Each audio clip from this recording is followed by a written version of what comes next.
है तो ब्राह्मण समाज कर सकता है। मेरे मन में दर्द है, मेरे मन में पीड़ा भी है। 2008 के अंदर विधायक था, विधायक कोष से भगवान परशुराम सर्किल बना। कोडाराम जी इन सब लोगों ने कहा मूर्ति लगनी चाहिए, भगवान परशुराम की मूर्ति लगनी चाहिए। हम बार बार करते रहे, सरकार से मंजूरी नहीं मिली। मैं आज वादा करके जा रहा हूं, मैं आज वादा करके जा रहा हूं, इस तारानगर में आराध्य देव भगवान परशुराम की मूर्ति भी लगेगी। और वो छात्रावास का जो 2 बीघा की राशि आपकी जमा पड़ी है, दर्जनों बार आप यहां के चुने प्रतिनिधि के सामने गए, आपकी सुनवाई नहीं हुई। समय का चक्र घूम रहा है। 3 तारीख को भारतीय जनता पार्टी की सरकार पैदा हो रही है और उस सरकार में 2 बीघा नहीं 5 बीघा जमीन राजेंद्र राठौड़ भगवान परशुराम छात्रावास के लिए और उसके साथ पहला कोटा विधायक का 51 लाख रुपए की स्वीकृति। राजेंद्र राठौड़। और लोग जानते भी हैं कि मैं जो बोलता हूं मन को तोलता भी हूं, मन तोल कर बोलता हूं। राजेंद्र राठौड़। भाइयों, अभी विपर समाज के प्रदेश अध्यक्ष उदेनिया जी ने विधानसभा में मुझे बोलते हुए जो मैंने कहा वो बातें कही। मुझे दर्द है। 5 साल की सरकार में मंदिर में मूर्ति सुरक्षित नहीं रही, पुजारी सुरक्षित नहीं रहा। कभी दौसा में, कभी करौली में धू कर पुजारियों को जलाया गया। मंदिर माफी की जमीन पर सरमाएदार लोगों ने कब्जा किया। रामनवमी पर इजाजत से निकले हुए जुलूस पर करौली में हमला करके भगवान राम की तस्वीर को पैरों से रौंदा गया।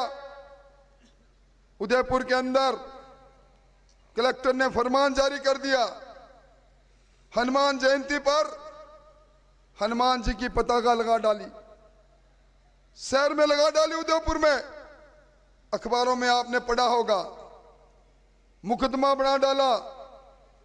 नगर निगम ने पताका हटा डाली। यहां हम सब सालासर जाते हैं, सालासर में डीजे पर आप हनुमान चालीसा पढ़ने पर पाबंदी लगाने वाली ये सरकार है।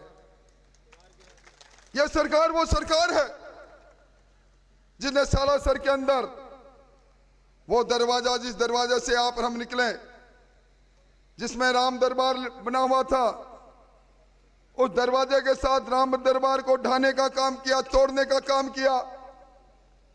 राजगढ़ अलवर में 500 वर्ष पुराना शिव मंदिर और शिवलिंग को ड्रिल करके तोड़ा गया।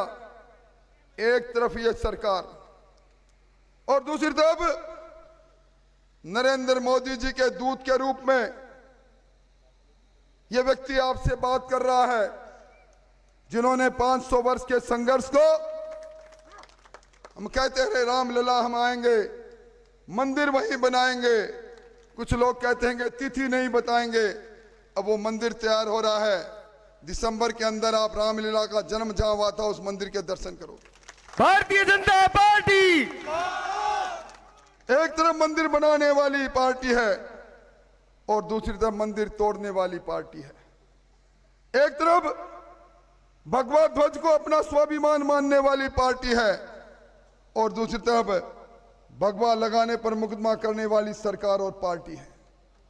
भाइयों, आज की ये सभा, विपर सम्मेलन, आज मैं मेरी इस चुनाव की फिजा को आपने बदल दिया, क्योंकि मेरा बरसों का अनुभव है।